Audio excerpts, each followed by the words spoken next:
السلام عليكم ورحمة الله وبركاته وإذن سلامي أصحابتي إذا شرفت له ولا الله قالي إيوه ولاشين إلفيس جانل كذا داونيسان وإلفيس فاميلي جانل إلهي سبحانه وتعالى هيدن العليو إلهينا هيدن بركيو إلهينا هيدن حفظيو لما أنتن إلهي سبحانه وتعالى هنا إلاليو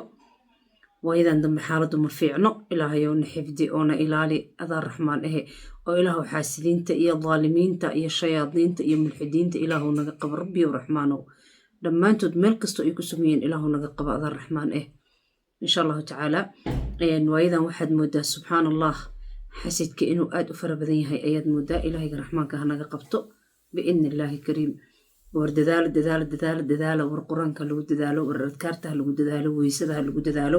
ha la weyse qaato insha allahu tacaala weysada ku dadaala weysada aad ha loogu dadaalo iyo xirsi xirka laa xawla walaa quwatina ha lagu dadaalo khisa aad u yaa badan oo u cajiib badan ayaan rabaa inaan idiin sheego oo la ii sheegay oo gabar aanan ka beensanaynin oo walaale ay ii soo sheegtay insha allahu tacaala ayaan rabaa inaan idiin sheego waayadan dambe wallaahi xaalkuma fiicno arrin aan rumaysan waayo oon la yaabay oo argagax igu noqotay iyo la yaab marka anigana waxaan iri waa inaan asxaabteeda la wadaago dad badan oo sidaasoo kale wallaahi iskaga dhiban oonan ogeyn meel laga haystay iyo meel laga soo gaaray ayaa iska jiro ilaa ay qoraansaar tagaan ama ay iscilaajiyaan ama ay isdaaweeyaan ma ogiye gabar baa ila soo xiriirtay waxay igu tiri walaalay wiil baa iga xanuunsanayo wiilkana qaab yacni sixir iyo waxyaalaha noocaasa ayaa iga hayo muddona way iga hayaan haddadaan muddo badanay iga hayaan oo dhowr sano waxaa dhacday bay tiri wiilkii markii oo yacni iga xanuunsaday iskuuluu soo dhameeyey iskuulka markuu dhameeyey gabar bay isjeclaadeen gabadha ay wiilka isjeclaadeen bay tiri eedadii macaan ayaa dhashay gabadha wiilka isjeclaadeen gabadhii eedadii markay isjeclaadeen wiilkii yaa waxaa dhacday bay tiri waxaan ku iri bay tiri hooyo haddaad waxbarasho soo dhammaysay shaqo iyo wax iska raadso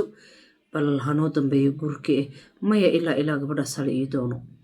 gabadhii marka ilaahay qadartii nin kale ayay la sheekaysan jirtay ninka kale marka gabadhii ilaahay qadartii way nacday wiilka kale ballan bayna ka haysay kii kale way nacday wiilkan ayay jeclaatay ayadana ay ilmaabtiidma eedada yihiin ayay jeclaatay gabadhii wiilkii alxamdulilah way heshiiyeen gabadhii wiilka markay heshiiyeen bay tiri anigu waan baxay gabadha famligeedan u tegay arooskii hawlihii baa la dhigay meherkii baa la dhigay guri diyaarin iyo hawlan galay bay tiri gurigii baan diyaariyey fadhiyo jiif qurux badan baan dhigay oo cajiib dahabkeedii baan gaday wixii aradbixeedii hawlaheedii oo dhan baan farta ka saarnay kaala iska arag si cajiib oo gabadha ugu qiimo badan sida loo aroosi jiray ayaan u aroosnay bay tiri gabadhii wiilka markii la isu aroosay oy aday muddo isqabeenay tiri 3 bil miya mise 2 bil camal ay isqabeen wiilku wuu xanuunsaday wiilkii xanuunuu bilaabay markaasaa waxaan dhahayaa bay tiri hooyo xaggee laga hayaa ilama hadlayo juuq ima dhahayo ima jawaabayo wuu kasoo cararayaa gurigiis wuu kasoo tegayaa gurigayguu imaanayaa haddana waxay tiri gabadhii markay ka daba imaado wuxuu leeyahay bay tiri may hayga daba imaan joog adiga gurigaada aniga guriga hooyadii baan joogayaa xilligan rabo anaa kuu imanaya laakiin igama daba iman kartid gurigaada iska joog markaasaan dhahayaa bay tiri hooyo maxaa kugu dhacay nin reer labaa tahay sidaada hore matiid way aniga gurigayga u joogtaa maa gurigaada joogtid may hooyo gurigaas ma rabo gurigaas markaa joogo yacni waxyaalo kale dhibaato xanuuno waxbaa dareemayaa laakiin halka markaa imaada caadi baa noqonayaa haye waaye gabadha maxaa u ceerisaa markay kaa daba imaado ayadaaba dhibkaba ayada waayuu dhahayaa yacni markay iga daba imaado xanuun kalaaba sii dareemayaaba xanuun baaba i qabanayo ha iga joogto barteeda ma rabe waxay tiri markaan ku wareernay culamaa u geenay wadaadaa u geenay wadaadadii markaa u geenay wixii yacni wadaadada ay ii sheegeen tiri waa aamini waaye ama wiilka ka dhex hadlaayo yacni wax aan rumaysan waaye ina noqotay tiri waan ka tegay wadaadka asagoo markaas wiilka quraan saarayay haddana wadaad kalaa u geeyey bay tiri kadaalika haddana tabtinkii haddana mid saddexaadaa u geeyey dhahday sidii oo kaleeto yacni wiilkii waxaa yacni wiilkii ka dhex qaylinayso oo ka dhex hadlayso wiilkii oo dhahayso waan dhibaateeyey waan sixray saan baan ku sameeyey gabadha hooyadeed yaa waaye waa wiilka eedadiis macaan gabadha hooyadeed wiilka eedadiis macaan waaye oo aabihiis dhartoo la aabihii la hooye marka yacni wallaahi aan shakinayo oo isdhahayo waa been lamaysa dhalan yacni markaa waxyaalahaasoo kale ka shakinaysid inay dadkaasoo kale isla dhalan markaanoo kale waayo waxay leedahay anigaa sixray hebel nin la dhahaan ugu tegay oo ii sixray saan weeye oo maxaad u sixirtood ka rabta marka la yiri waxay tiri gabadhayda nin lacag leh oo taajira oo hantiile ah ayaa iga guursan rabay wiilkaas xunbaa balaayo iiga aqriyey wuu iga duufsaday way iga jeclaatay asaga ma ogi indhiya dhaga kale ma qabto saas darteed ayaan u sixray anana sixray wiilkaas gabadhayda inuu ii daayaana u sixray uu gabadhayda ka fogaado ka cararo yaan u sixra waa eedadiis maxaan oo aabiis la dhata ma rumaysan kartaa wallaahi waxaa rumaysan waaye igu noqotay wax aan rumaysan waaye oon la tacajabay ayay igu noqotay marka even wax ka baxsan xaggee joogaan waa wiilay eedu u tahay walaalkeed macaanaa dhalay waa qofka berri ka maalin laga yaabo inay u baxsan lahayd oo asaga xambaari laha oo xajisiin lahaa oo wax ayna kuweeda ka helin inay ka heshaa laga yaabaa cunuga isaa u gashay noloshiisii mustaqbalkiisii aayihiisii intuu weysajisay asagoo gabadhi qabo oo degan ayuu jaamacadda galaaska u dambeeyey fadhiyey oo akhrisanayey wixii dhan way ka soo xirxirtay wiilkii ilaahay qadartii markii dambe waxay tiri wiilkii waan la tegey qoraan saaro badan baan la aaday waxba ilaahay ugama dhigin bay tiri markay hadda gabadhan arrinta ii sheegaysana sheekh badbaaday raadinaysay ooy rabtay inuu quraan u saaro wiilka sheekh badbaadana alxamdulilah intuu xarunta furay ummaddii wuu ka ducaystay ilaahay dad badan buu ku caafiyey wallaahi dad la kari waaye oo 12 sano noloshoodaba la nacoo laga samray iyo ilaahay sheekh badbaada ku caafiyey alxamdulilah ilaahay baa ku mahadsan marka saasay qisada iigu sheegtay marka waxaa inkaga digayaa ree ilfisow dadka igu xiran oo dar ilaahay igu xiranoo waxaa inkaga digayaa cid aad aamintaan yaysan jirin waalidiintii adiga ku dhalay cidaan haynood aamintaan yaysan jirin cid kale oo la aamini kara maba jirtaba haba yaabanahaba wallaahi ma fahanteen insha allahu tacaala laa xawla walaa quwata illa billah laa xawla walaa quwata illa billah laa xawla walaa quwata ha lagu dadaalo afkayaa laga qaadin salliga nebiga allahuma salli calaa sayidina maxamed salliga nebiga caleyh salaatu wasalaam ha lagu dadaalo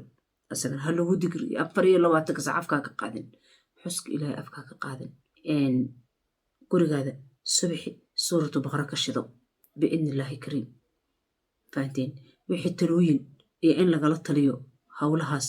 oo dhibaato dareemayo haddaa dhibaato dareemaysa adiga hadda i fiirsanayo oo dhibaatooyinka noocaa aad dareemayso oo meel lagaa haysta aad garan laadahay ii imow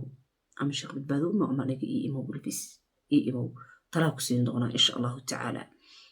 haddii oo dhinaca xaajiga dhibaato iyo wareer uu kaa haysto talooyin fiicanaa ku siin doonaa haddii dhinaca familada ay dhibaato kaa haysato talooyin fiican baa kaa siin doonaa biidni illaahi kariim noo imowna soo raadi insha allahu tacaala xarunta imow waxaan rajaynayaa insha allahu tacaala wixii aad u imaaday iyo weliba wax ka siyaade ah inaad kala kulmi doonto ood ka heli doonto biidni illaah walaalahayga aadaa idin jeclahay ilaahayga raxmaankaa idin ilaaliyo ilaahayna ha idin xifdiyo ilaahayow rabbiyo raxmaan oo xaasidiinta iyo shayaadiinta iyo daalimiinta in ilaahu naga qabo rabbiyo raxmaano ilaahu xaasidiinta naga qabo ummad badan baa dhiban meel laga haystana garan la oo iska daba wareeganayso saa iska daba wareeganayso sida shilinkii yacni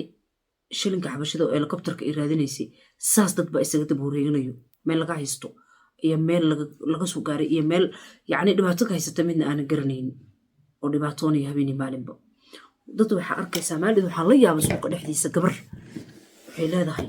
waxay raadinaysaa moobeelkeedii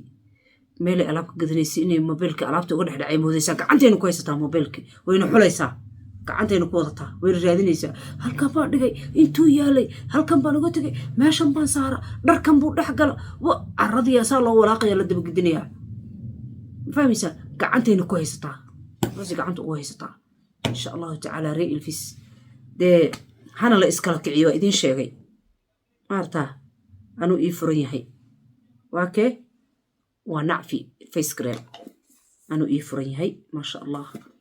nacfi face cream wax kala dee ani kuma kalsooni waa idiin sheegay horena waa kugu sheegay waka nacfi face cream wax kale aniga waayadan waa ujoodintay wejiga catuutiyaan kasoo noqonayaa nacfi xataa qayb catuuti ahaa ku jirtaa umaleeyo waaba la yaabay insha allahu tacaala kareemkii wax kale dadka markay gadanaya ay ii sheegaan oo dhahaan saasuu yeela saasuu naga dhiga saasuu noo qurxiye saasuu maasha allah kareen loo dhigi karo wallaahi waa ku farxa aada ugu farxaa maasha allah aada ugu farxaa meeshaas markaa kareen marinaysana saas iska dheh saas dheh saas dheh saas dheh meeshaas markaad kareen marinayso iyo kaakadkaduudan aniga waxaa ah dad saas dhaho markay hadlayaan laakiin hadda baryahan waa iska ilaaliyaa doqonimadii baa nagu soo degdegtay baan u malaynayaa tutubaan aragnaay asalaamu calaykum waraxmatullaahi wabarakaatuh bilaahi towfiiq qari ilfisow